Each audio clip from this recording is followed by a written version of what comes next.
solo quienes lo hemos vivido sabemos lo que es. O sea, no solo físicamente o en tu salud, sino emocionalmente. O sea, es muy fuerte. Y recuerdo perfecto estar en Dallas, en el aeropuerto, con mi neverita y pinchándome en el baño del aeropuerto porque tenía que llegar a la hora precisa y esperando que el vuelo no se atrasara porque si no me iba a tocar baño del avión. Sí. O sea, porque no te puedes perder un minuto.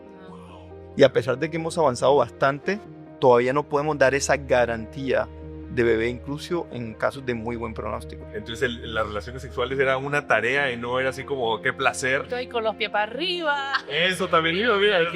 La posición de murciélago. Increíble. Eso era todo un circo. Trataron opciones holísticas fuera de la medicina tradicional. Sí, uno hace de todo. Yo en mi caso fui hasta hacer una limpieza de vientre con una calabaza. Wow.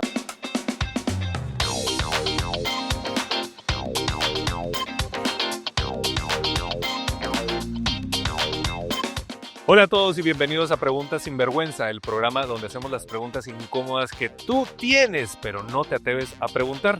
Aquí hablamos sin pena, sin filtro y sin juicios y, por supuesto, sin vergüenza. Y el sinvergüenza que hace esas preguntas soy yo, Eduardo Padilla, con un solo fin: entendernos mejor. Y así comenzamos. Hola, mi nombre es Yanelis Martínez, soy cubana y hice un tratamiento in vitro con 2 transferencias. Hola, soy Isabel Montes, soy colombiana y hice 2 ciclos de in vitro.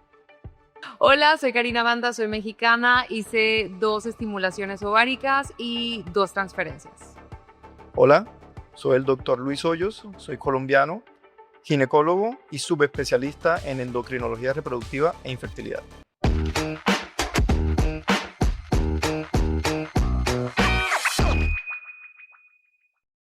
Hoy vamos a hablar de fertilización in vitro, pero creo que el tema empieza antes y es el drama de no poder tener hijos de manera natural.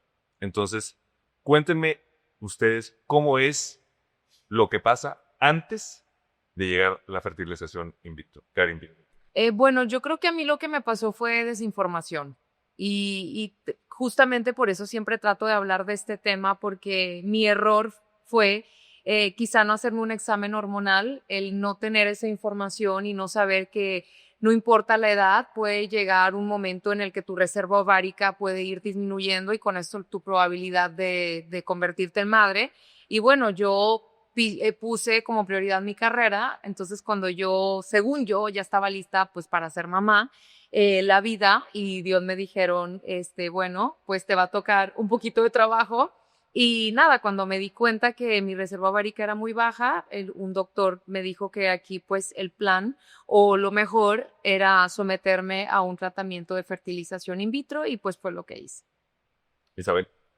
Bueno, para nosotros fue toda una aventura porque empezamos en este proceso de querer tener bebés, intentábamos y pasaban los meses y nada, y nada, y nada.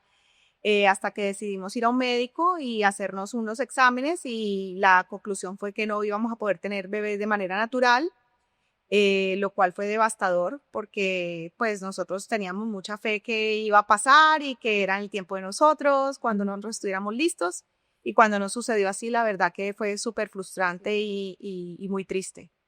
Bueno, mi caso era de que yo llevaba 10 años con mi esposo y como no tenía el deseo todavía o la intención de ser mamá, pues no me preocupaba de que no estaba saliendo embarazada de mi esposo. Hasta que ya llegó un momento como que esas ganitas de ser mamá y veíamos que no pasaba nada, hasta que entonces nos hicimos todos los análisis y todo resultó que mi esposo era el que tenía el problema. Interesante, porque luego uno asume siempre que el problema es de la mujer y no necesariamente. ¿Y cómo era la presión que iban sintiendo ustedes de sus familiares o amigos, pues que los veían felizmente casados, pero sin hijos? Bueno, en mi caso, todo el mundo me preguntaba, ¿y cuándo van a tener hijos? Porque como ya estaba en los 30, llevábamos tantos años de relación, entonces pues lo que no sabían era que nosotros estábamos intentando hace mucho tiempo y que no salía embarazada. Y cuando le trataba de explicar a las personas que no podía, que iba a tratar de hacer el in vitro, todo el mundo como que se alarmaba porque eso es un tema un poco desconocido para muchas personas. O juzgado también. Exacto. Entonces, pues tampoco quería dar muchos detalles a las personas y entonces me reservaba como que mucha información y entonces simplemente respondía, bueno, cuando sea el momento, entonces seré mamá, decía yo.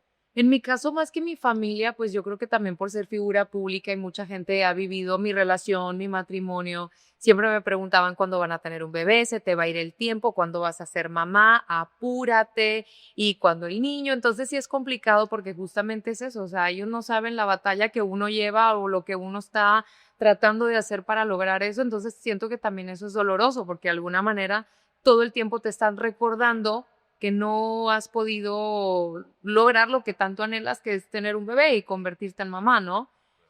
También después un poquito como que la presión de mi familia, porque llegó un momento en el que yo sí dije que ya no quería tener hijos por un tema pues que vivió mi esposo, que él sí tiene hijos, tiene 4 hijos y una de sus hijas pasó por una situación de salud mental muy fuerte.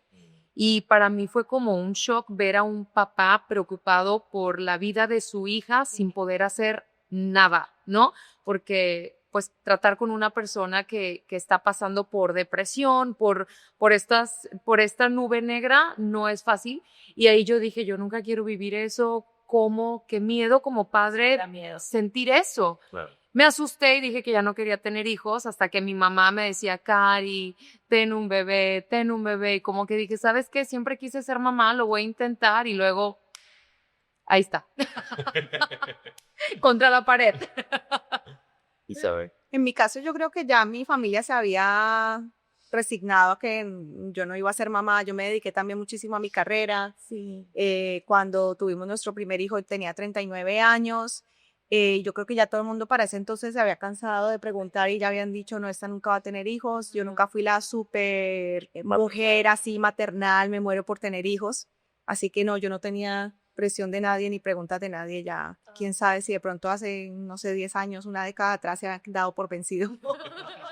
Y a ver, y ahorita ya tú dijiste que fue tu esposo el que tenía tema con la infertilidad. ¿Hubo recriminación, hubo sentimiento de culpa? Bueno, no, para nada. Éramos como un equipo. El problema de él era mío también. Y pues hicimos todo lo posible para que de forma natural sucedieran las cosas, pero No sé. parece que no estaba planificado de esa manera. Exacto. ¿En tu caso también? Sí, también, hicimos también bastante, pero yo creo que es la muestra más grande de que realmente un matrimonio es un equipo, ¿no? Y es una situación de salud que te toma por sorpresa, pero es el momento donde ese amor que tienes por tu pareja se va realmente a materializar en ese apoyo. Y la buena noticia, nuestro doctor fue fabuloso en ese sentido, que nos dijo, denle gracias a Dios que el problema es del lado de él y no tuyo, porque es más fácil un proceso in vitro cuando el problema es del lado del hombre que del lado de la mujer. Así que en medio de toda la situación, nosotros fue un alivio, ¿no? Saber que de mi lado íbamos a estar un poquito más cubiertos. Yo creo que es una de las pruebas de fuego más grande que puede pasar una pareja o un matrimonio y una que no muchos logran pasar o sobrellevar.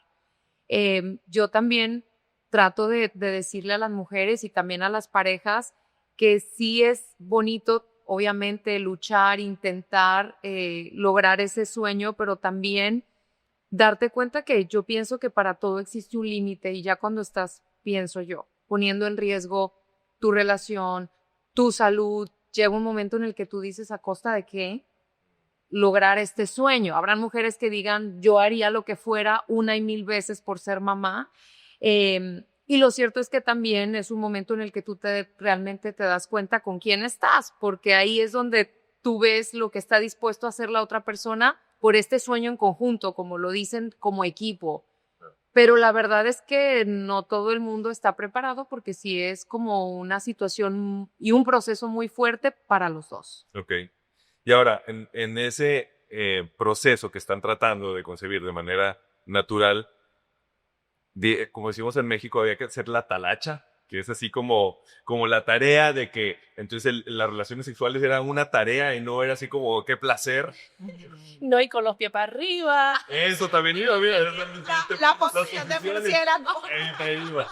Eso era todo un circo. No sé cuántos Circo minutos. Contaba, tenía una aplicación para contar el día fértil mío, para que todo fuera como que perfecto. No. Con la luna llena. No, no es cierto. Estamos decía, es una cosa duro. Es muy importante entender que no se puede sentir como una tarea. Que se siente como una tarea, pero hay que enfocarse también en su relación. ¿Ya? Los hombres también sufren mucho durante ese proceso porque sienten la presión de que La presión, tienen sí, que sí. lograrlo y no es lo mismo. ¿Ya? Entonces es lo que tú dices tú, tener una pareja o una relación de pareja muy fuerte es muy, muy, muy importante. ¿Ok? Porque no solamente de la mujer, también del hombre, enfocarse y entender que también ellos pueden tener problemas en cómo afrontan esta situación. sí. Ok. Pero bueno, yo creo que todo empieza con la aplicación y la no sé qué, pero después ya te metes en la emoción del momento y bueno, ya todo termina con el Circo Soleil y todo. O sea, era de todo, uno aprovechamos la oportunidad para todo, pero sí era bastante mentalmente como que uno siempre estaba pensando en eso, ¿no? ¿Será en este momento que ya me embaracé? Entonces al otro día ya estaba pensando ya que, ay Dios mío, pero y déjame cuidarme para no, por si acaso. Ay, sí. Sí, es muy estresante, la verdad, ese tema. Doctor, cuéntanos qué tan costoso es el proceso de fertilización in vitro. Claramente, desde que el in vitro se inventó, el primer nacimiento fue en 1978, los seguros no participaban en nada. Y eso fue cierto hasta un par de años atrás. Hoy en día, aquí en este país, estamos viendo que los seguros ya están colaborando en algo. Por lo menos, más o menos el 40% de los seguros de los pacientes que nosotros vemos ya tienen algún tipo de ayuda con el seguro. El 60% no, que es lastimoso, porque nosotros queremos es finalmente ayudar. Claro. Ahora, cuando el seguro no colabora, y estamos hablando de un precio en efectivo, varía también de la clínica, pero siempre estamos hablando de la vecindad de $30,000 más o menos. $30,000 por cada ciclo. Sí, típicamente. Y ahora, a ustedes que se hicieron estos tratamientos, la gente les preguntaba del costo. Sí, todo el tiempo. ¿Sí? Si las personas, cuando yo le contaba lo que habíamos hecho, esa pregunta era clave. ¿Y cuánto les costó? Porque es verdad que es caro, pero hay veces que a ciertas personas les resulta más caro que a otros porque tienen que someterse a más transferencias, a más ciclos. Y cuando vamos a la segura, como fue mi caso, pues no gastamos tampoco tanto dinero. O sea, no tuvimos tantos gastos en sí para como está hoy en día. Sí, y ese es el problema, que lastimosamente no hay garantía, No. Claro. ¿no? Hay probabilidades y esas probabilidades varían mucho de caso a caso. Claro. Y cuando esto inicialmente, digamos que se inventó, lo que le preguntaban siempre a los que se inventaron el in vitro, lo descubrieron, por decirlo así, es, me está diciendo que si yo te doy un monto de dinero, tú me das un bebé. Y ellos desde ese momento fueron claros en decir que no funciona así. Y a pesar de que hemos avanzado bastante, todavía no podemos dar esa garantía de bebé, incluso en casos de muy buen pronóstico.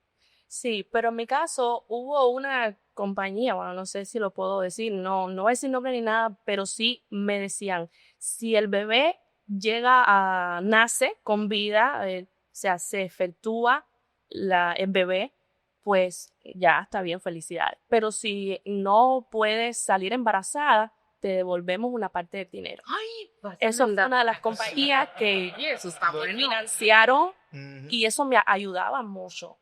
Sí, a lo que tú te refieres es que obviamente tú puedes costear un ciclo o hay ciertos programas en los cuales hay bebé garantizado.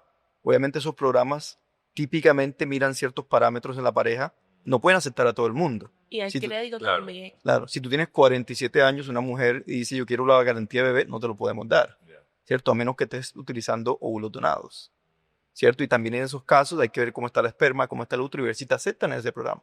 Pero lo que tú dices es muy cierto, hay todas esas opciones en cual hay garantía de bebé. opciones, sí. Hay muchas opciones, sí. Interesante. A ver, doctor, y Obviamente, a grande rasgo, muy sencillo, pues es simplemente toman el esperma, toman el óvulo y lo fertilizan en un laboratorio.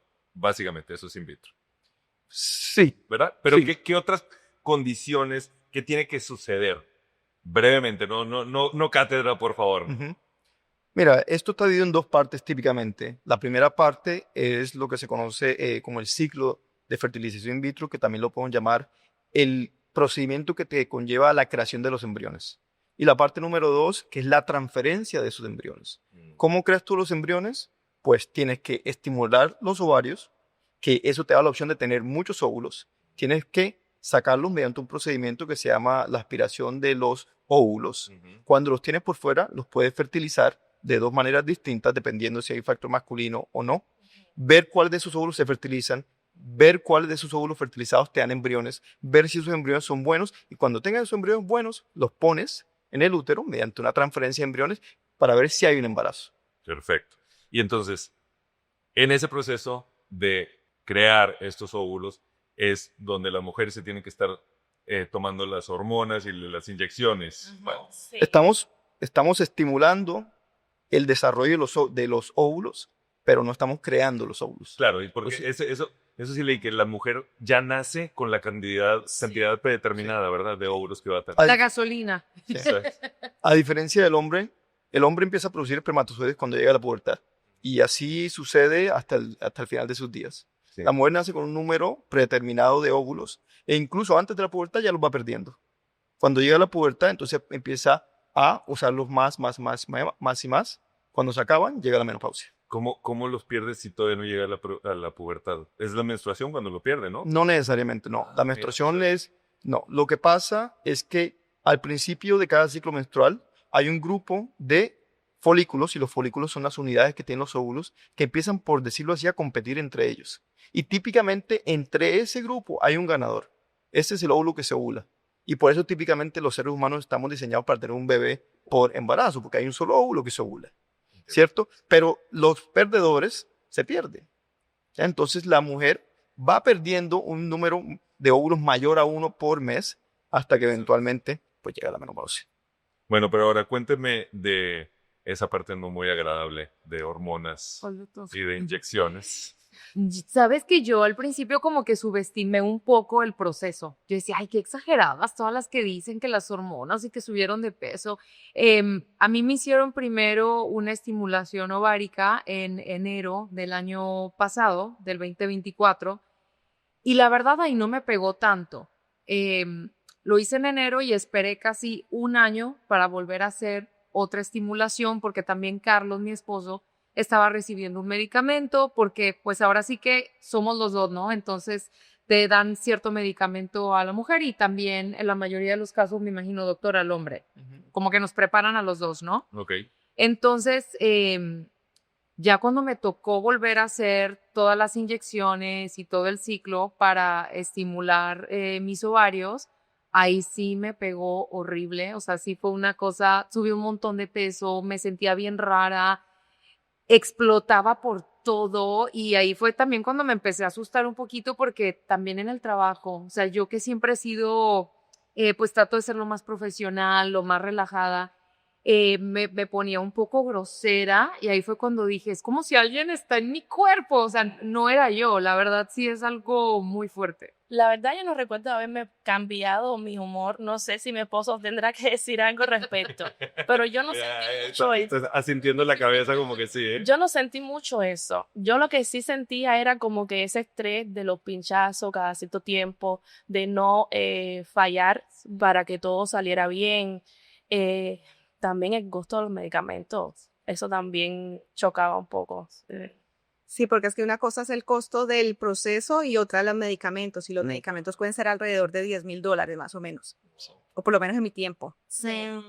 Para mí fue, o sea, yo también subestimé, no tenía ni idea. Y bueno, era como tener esa disciplina de la hora, porque es por hora que tienes que estar. Yo en esa época viajaba mucho por trabajo, entonces a veces, y recuerdo perfecto estar en Dallas, en el aeropuerto, con mi neverita y pinchándome en el baño del aeropuerto, porque tenía que llegar a la hora precisa.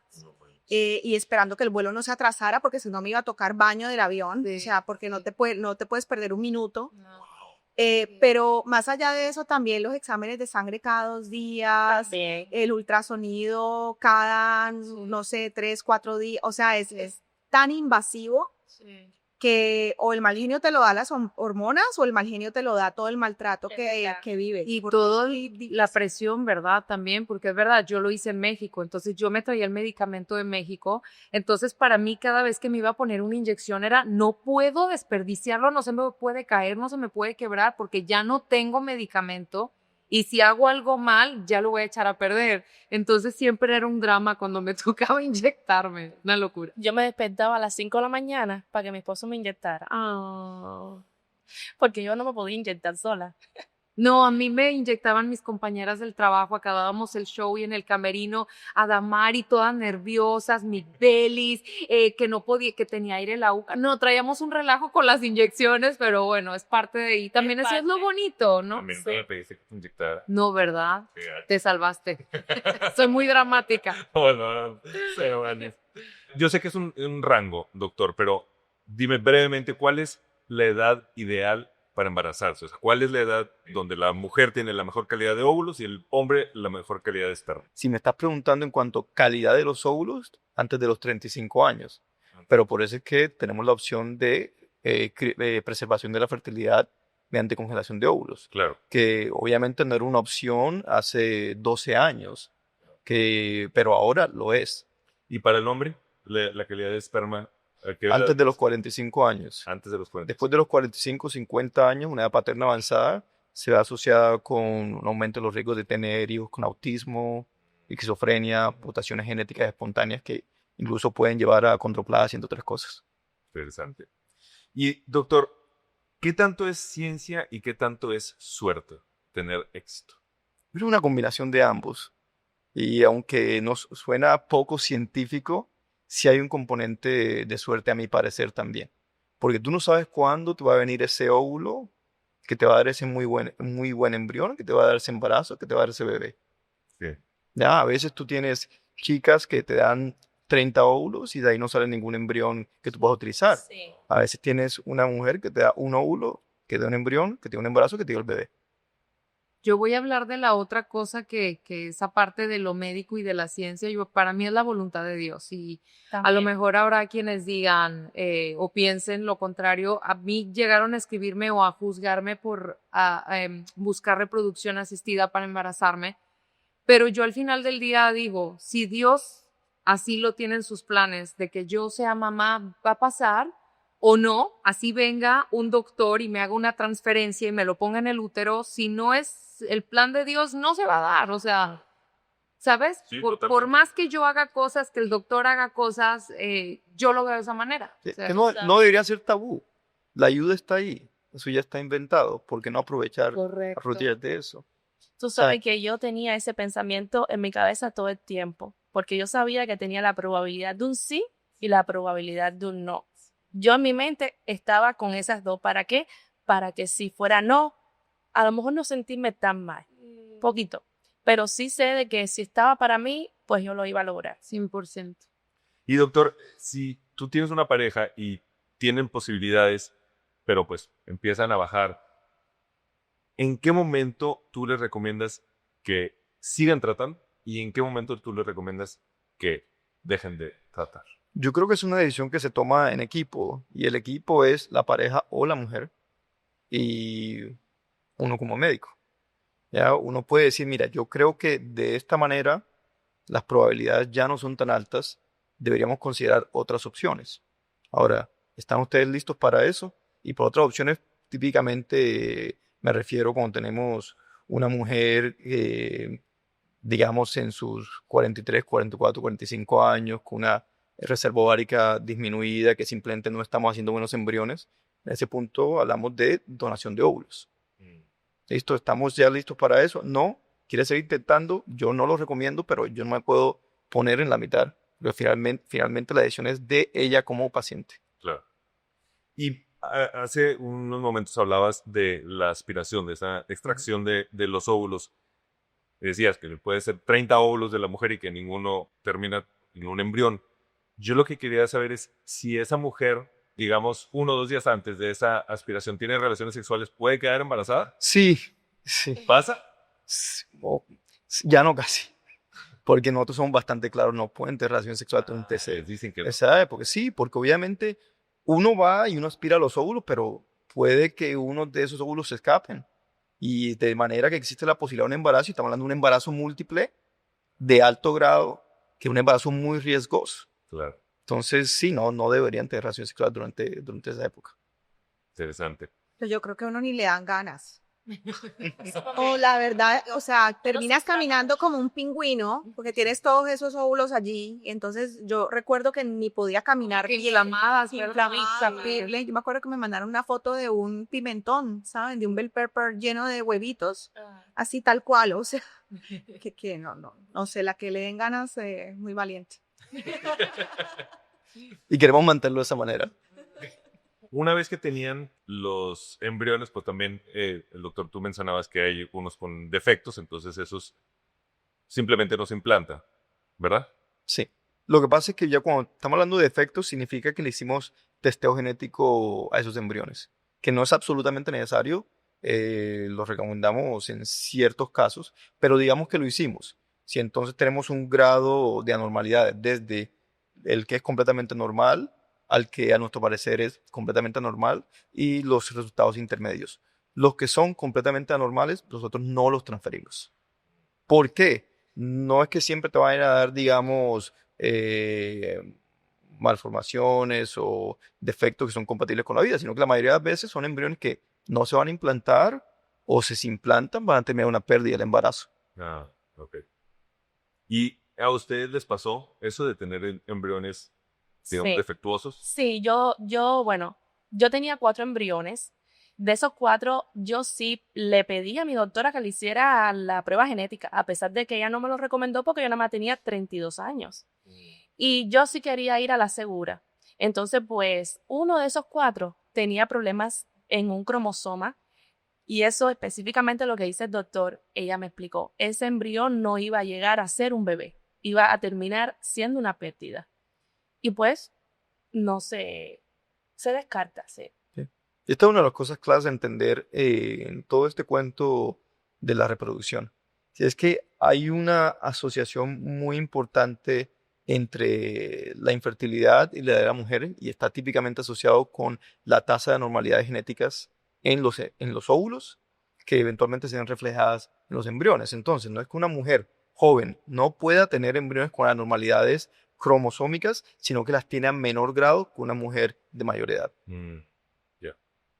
Sí, para nosotros fue el primer ciclo, yo hice 2. El primero tuvimos al final 3 embriones, de los 3, 2 se veían más fuertes y transfirieron 2, de los 2 salió solamente uno, que es mi hijo mayor, nuestro hijo mayor, y en el segundo ciclo quedaron 2, apenas transfirieron los 2 y pegó solamente uno, que es nuestro hijo menor. Entonces fuimos muy afortunados porque a la final lo que produjimos fue lo que pudimos utilizar y de ahí tenemos nuestros 2 hijos. Ok. Doctor, ¿es ciencia ficción o ya se puede diseñar el hijo a la medida? No se puede diseñar el hijo a la medida. Ciencia ficción. Ciencia ficción, sí. Ok.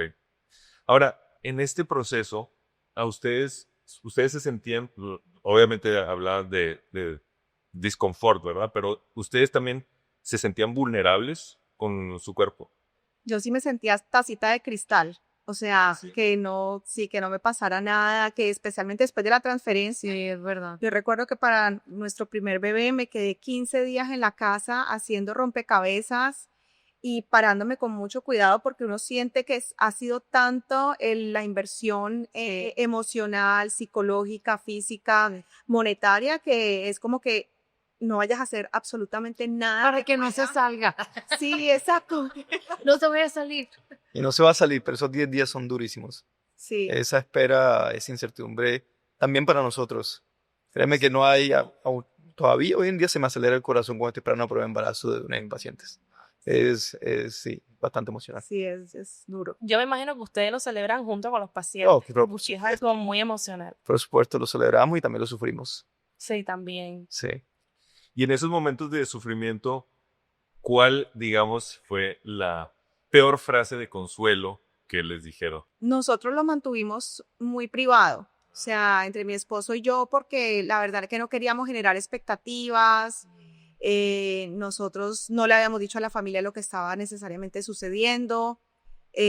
Así que dijimos, bueno, cuando se nos dé, vamos a darle la sorpresa que estamos en embarazo. Pero no queríamos esa presión externa de nadie preguntándonos nada, diciéndonos nada, así que lo mantuvimos entre nosotros dos. Bueno, en mi caso sí, cuando yo empecé a decirle a las personas que iba a hacer el in vitro, sí recibía un comentario como que, ay, pero mucha gente lo hacen y no tiene el resultado y se quedan debiendo.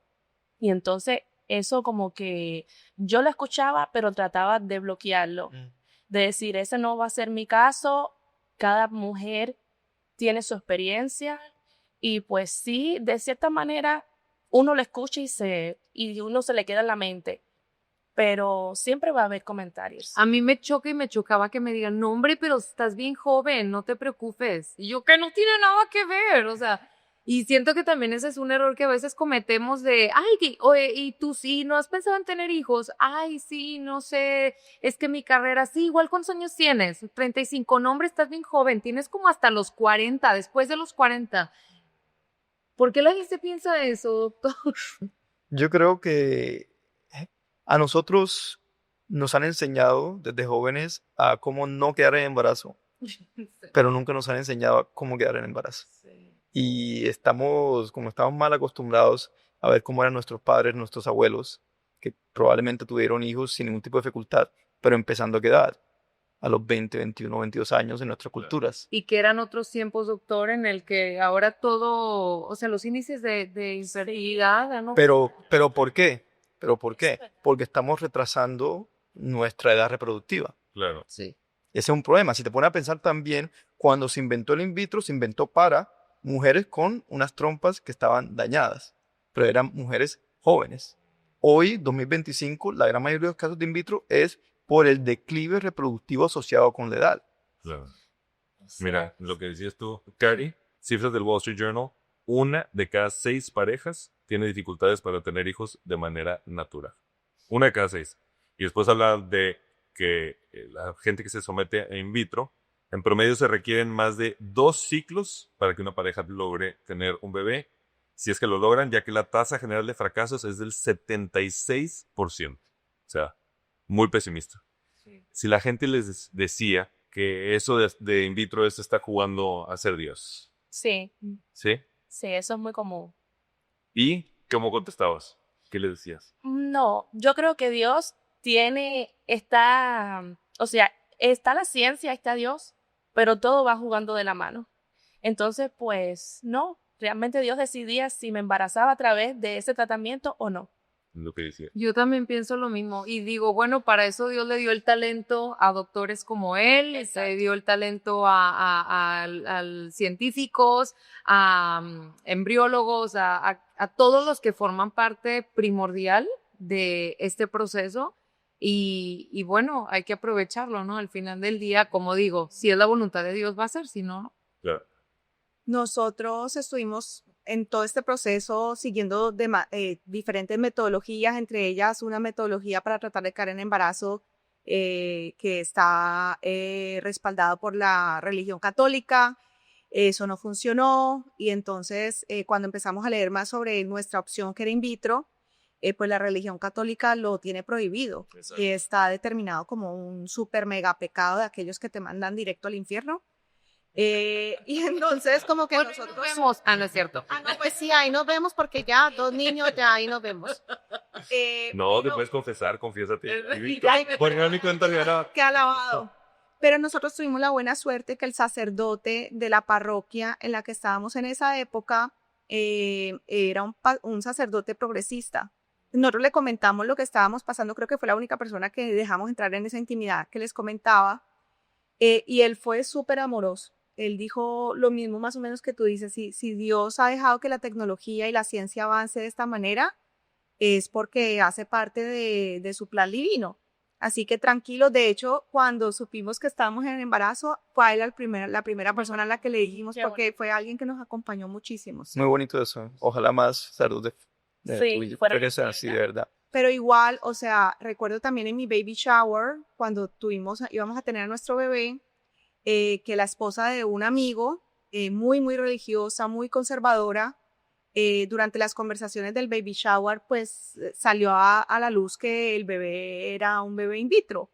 Y esta mujer se paró de la mesa y dijo, yo aquí no puedo estar, eso es una familia pecadora, yo me voy. Y yo, bueno, está bien, gracias por compartir nuestra felicidad. Vaya con Dios. Que Dios te cuide. Ay, no, qué horror. Sí, hay de todo. Pero lo que estaba leyendo es que a grandes rasgos, el tema con la iglesia del in vitro es porque reemplaza el acto conyugal, por un lado, y por el otro es por el tema de que se congelen o se descarten los embriones, porque para ellos es congelar es abandonar y descartar es destruir vidas humanas. Un embrión no es una vida garantizada. Un embrión es una vida en potencia. Pero como ya todos sabemos, necesitamos muchos embriones para que tenga un bebé. Entonces, ahí de por sí están errados. Y aparte, cuando esa directriz, de pronto llamarla directriz, no sé si es correcto, de la Iglesia Católica, si no estoy mal, salió en los 80, la vitrificación, la congelación, yo creo que no se había inventado. La mayoría de los ciclos eran frescos. No, leí, había o sea, sí, hay uno de esa época y luego la última del tema es del 2008. Entonces, o sea, fueron los papas Juan Pablo II y Benedicto XVI. Ni con Francisco ni León XIV se han actualizado, digamos. Con los nuestros. En el tema.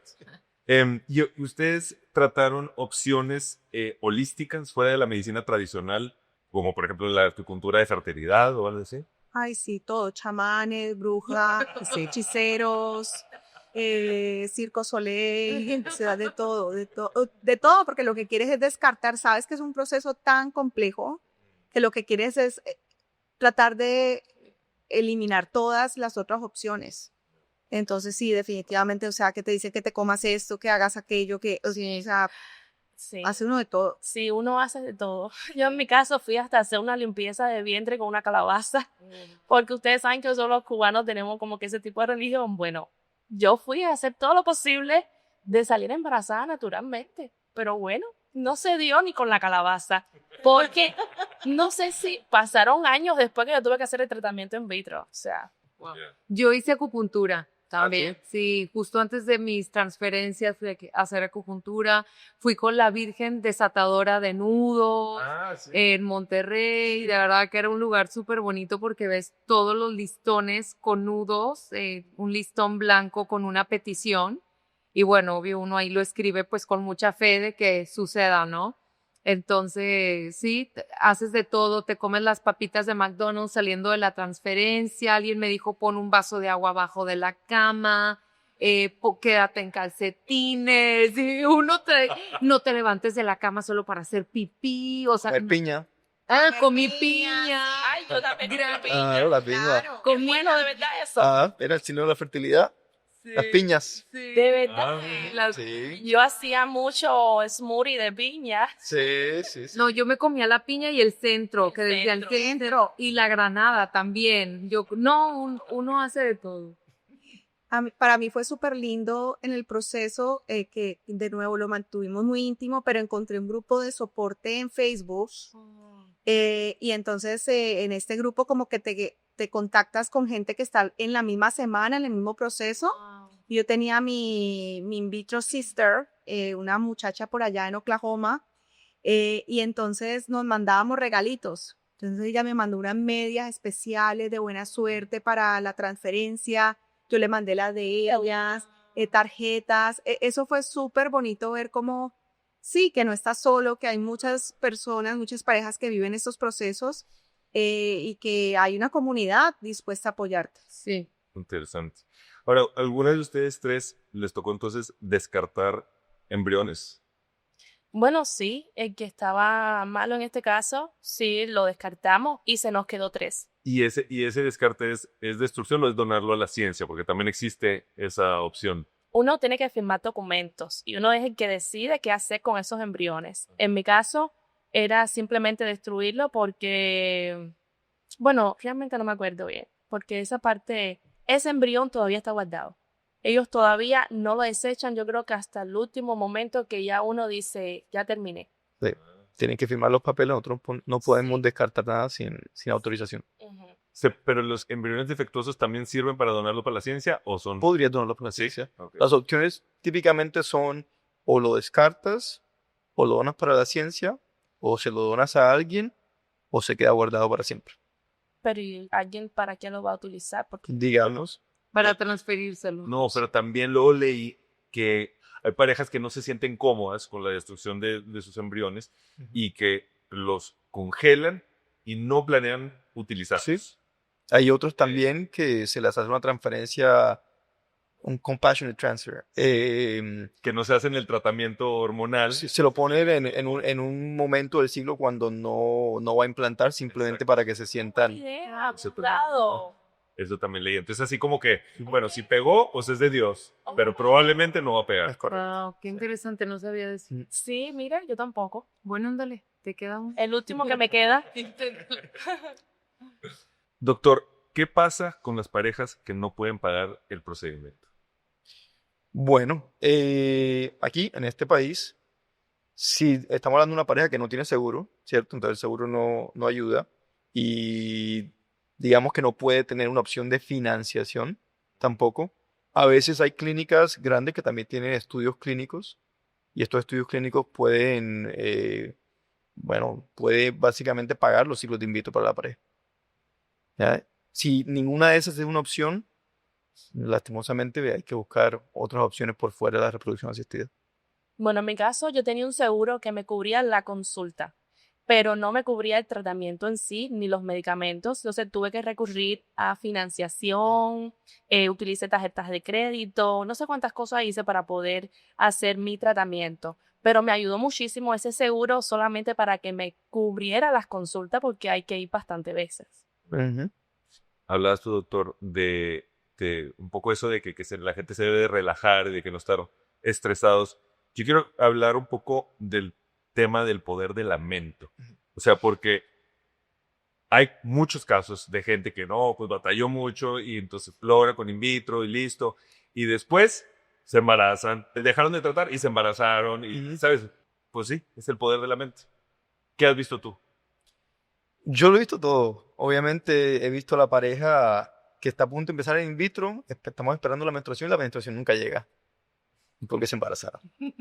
También está la pareja que me pasó hace muy poco y de pronto si ellos escuchan esto, hicimos 2 ciclos de in vitro y lastimosamente ninguno funcionó, 2 pérdidas del embarazo y me mandan un mensaje 2-3 años después que no me llega la menstruación. Y ahora a un embarazo los vi y todo salió bien. Uno, como dices tú, uno no puede predecir cuándo a uno le va a pasar. El estrés no causa infertilidad, pero la infertilidad causa estrés. Sí. Definitivamente. Y cuando yo me refiero a lo de relajar, uno no puede decirle a la mujer simplemente relajar. No, es algo que hay que enfocarse en su relación de pareja, que para conllevar esto juntos. Y dado que ustedes pasaron por in vitro, ahorita ya se relajan, ahorita ya ustedes pueden tener relaciones sexuales sin pensar que yo me voy a embarazar, no me voy a embarazar, o no, vamos a cuidar, no vamos a hacer las cosas bien. Yo me estoy jugando la ruleta rusa. Ay, Dios mío. Sí, yo creo que sí, uno se relaja muchísimo porque ya uno sabe de que, o por lo menos hay la probabilidad de que no nos vuelvamos, de que no nos embaracemos naturalmente. Pero sí, uno se relaja, ¿cómo no? Bueno, en mi caso mi esposo tiene la vasectomía, así que sería un episodio de La Rosa de Guadalupe, así que yo tengo que hacer reproducción asistida. Tengo un amigo de ese grupito de la Rosa de Guadalupe. ¿Se embarazó con Sí, vasectomía? así nomás, pero sucede. Ay, ojalá. Bueno, y a final de cuentas, no todas las historias, como decíamos, terminan con un final feliz. Cari, cuéntanos de esto. Ay, no vas a hacer llorar. Ven, aquí está mi querida paisana. Me dio sentimiento. Pues sí, lo entiendo perfecto, claro. Tómate tu tiempo. Aquí estás rodeada de gente que te quiere, te echan Ya. porras. Bueno, justo tú sabes de mi historia, porque yo iba en un avión a Monterrey, déjame calmo, si no, no van a entender nada. Iba, Me lo puedo adelantar yo.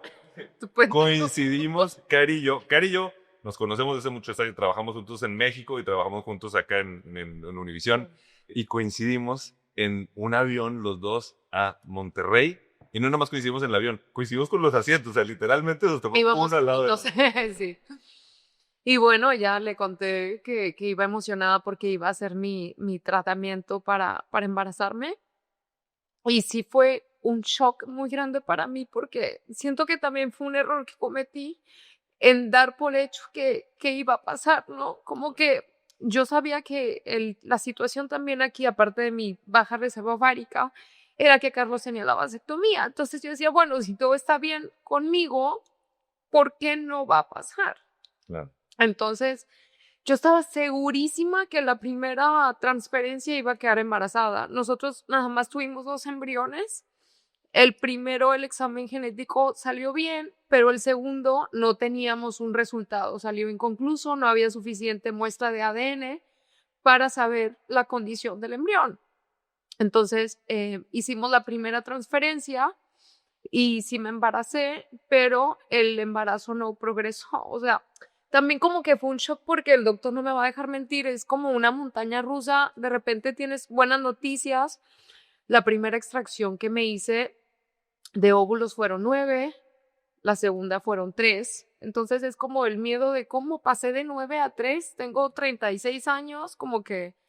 Y luego, ok, de todos esos óvulos fecundaron 9. Ay, qué bueno, vamos a ver cuántos sobreviven los próximos 5 días. Entonces el doctor te va avisando, nos quedan tal, o sea, ¿sabes la canción de los perritos, de los 10 que me quedaban así? Bueno, cada día es una noticia diferente. Entonces, al final de todos los que tenía, solamente 2 llegaron o pasaron el 5.º día o 6.º día. Quinto, sexto día. Y bueno, nada, el doctor me dice, mira, son estos 2, pero vamos a enfocarnos en el que está bien.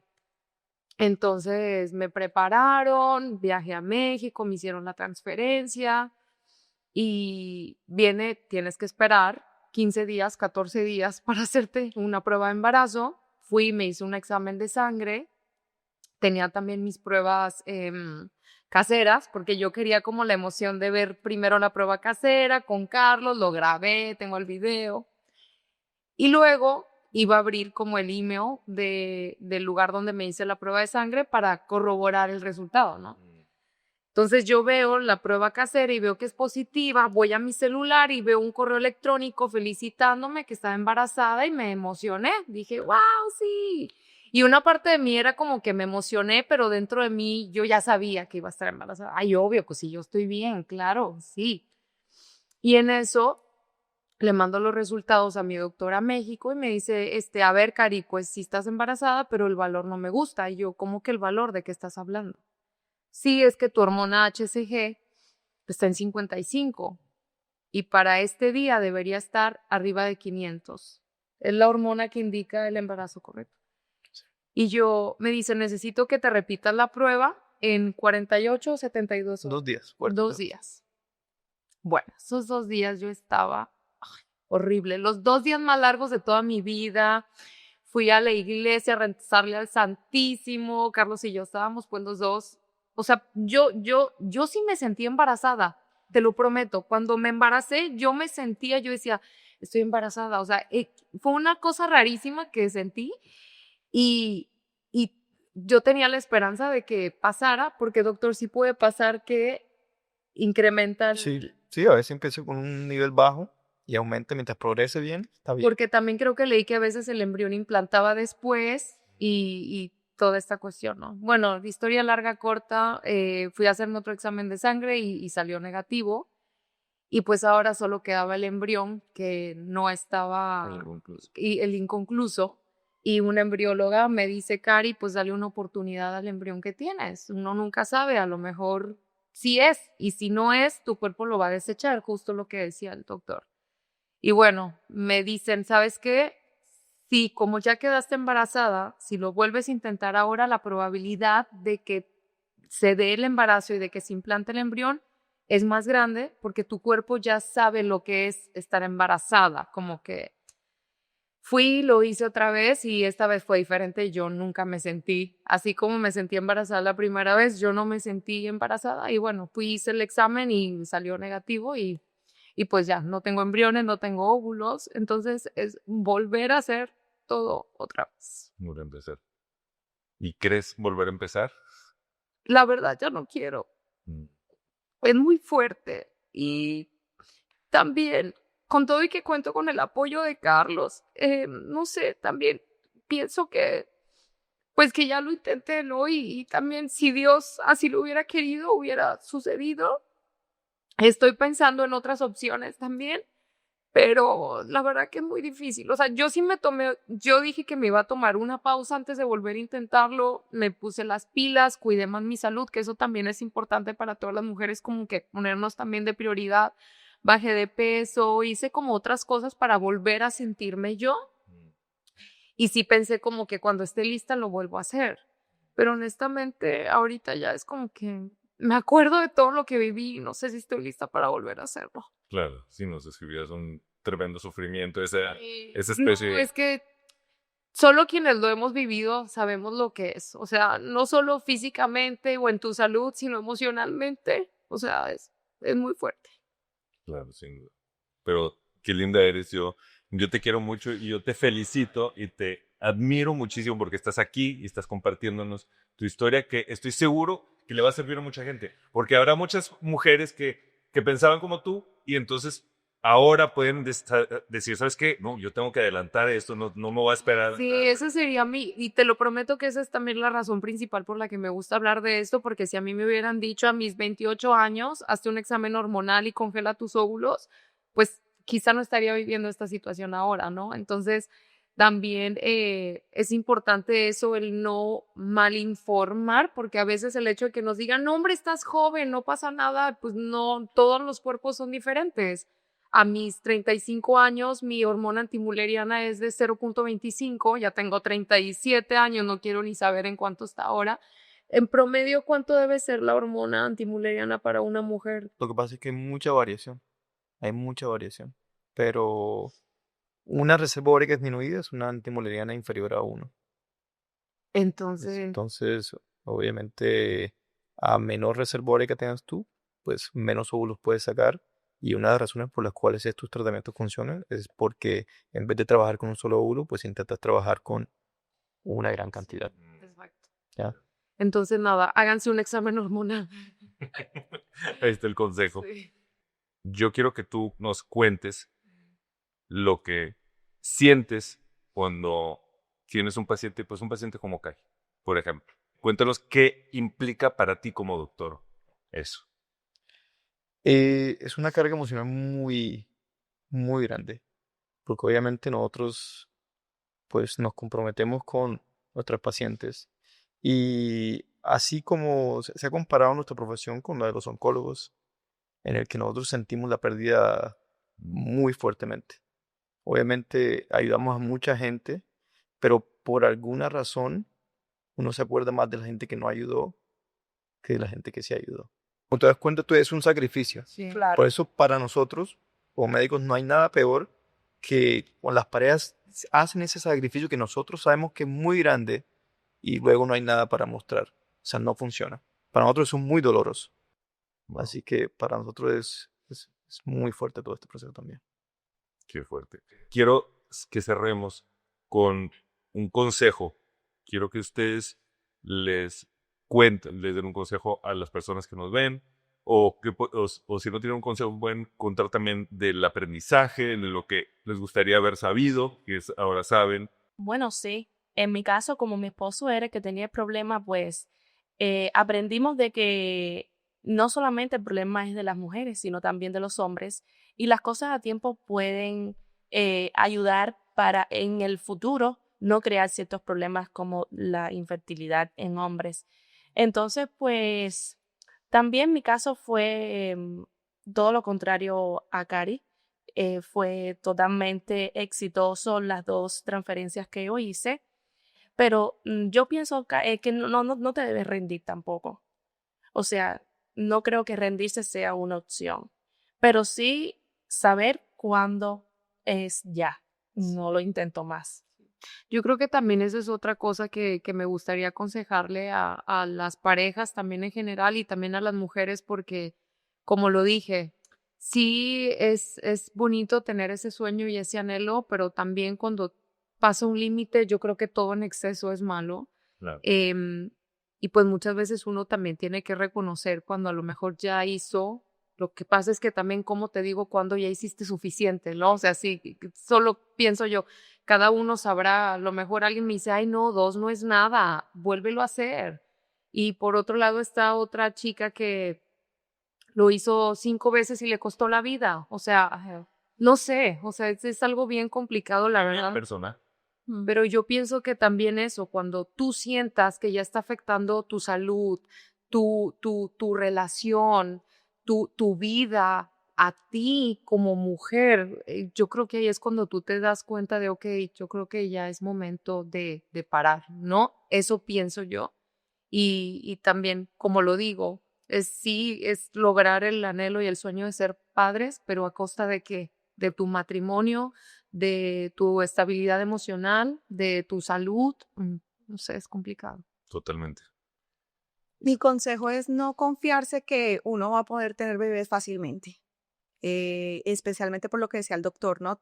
La mayoría de las parejas nos estamos esperando más tiempo. Entonces mi consejo es, si ya encontraste esa persona con la que estás decidiendo tener ese gran proyecto de vida de ser padres, inmediatamente vayan al médico, háganse los exámenes, tengan una estrategia para entender bien cuál es el escenario y poderse anticipar a que, bueno, de pronto no hay problemas y buenísimo y lo pueden tener de manera natural cuando quieran o no y hay que ponerse en tratamiento ya. Entonces, como no confiarse y asumir que hay que hacerse los exámenes cuando lleguen. Yo lo que le digo a todos mis pacientes es que esto es un proceso que toca asumir con mucho optimismo, pero siempre con cautela. Optimista de que esto te puede resultar, pero con cautela de que puede que no. Y es mejor sorprenderse, estar feliz, que crear la expectativa y caerse. Claro. Emocionalmente eso es mucho más duro. Sí. Ahora, yo sí quiero decir algo también, porque no quiero desanimar a nadie que a lo mejor está viendo esto y que quería hacerlo. Yo diría, si tu corazón te lo dice y quieres darte la oportunidad, hazlo. Yo en mi caso es como que ya me quité esa espinita, dije, bueno, ya lo intenté y lo hice. Pero yo pienso que también igual cualquier sacrificio vale la pena por lograr ese sueño, ¿no? Pero también sí, es verdad, no hay que decir, ay, no pasa nada, es bien fácil. O sea, hay que ser honestos y decir que es un proceso fuerte, pero que hay muchas mujeres que lo han pasado y que han logrado tener sus bebés y que no está de más intentarlo si es lo que sienten como pareja y también como mujeres, ¿no? Por supuesto. Bueno, y con eso nos tenemos que despedir. Muchísimas gracias a todos, Yanelis, Isa, al doctor Luis, Cari, gracias a todos por estar aquí y especialmente gracias a ti, Cari, por tu valentía de estar dando este testimonio. Gracias. Muchas gracias. Gracias. Si les gustó este programa, no olviden compartirlo, darle like y suscribirse. Y si no les gustó, no pasa nada, no me siento. También los quiero invitar a que visiten www.preguntasinvergüenza.com. Ahí pueden mandarme sus sugerencias, comentarios. Bienvenidos todos. Esto es Preguntas sin Vergüenza. Yo soy Eduardo Padilla. Nos vemos a la próxima. Este programa es presentado por Megacrete, making high performance construction affordable.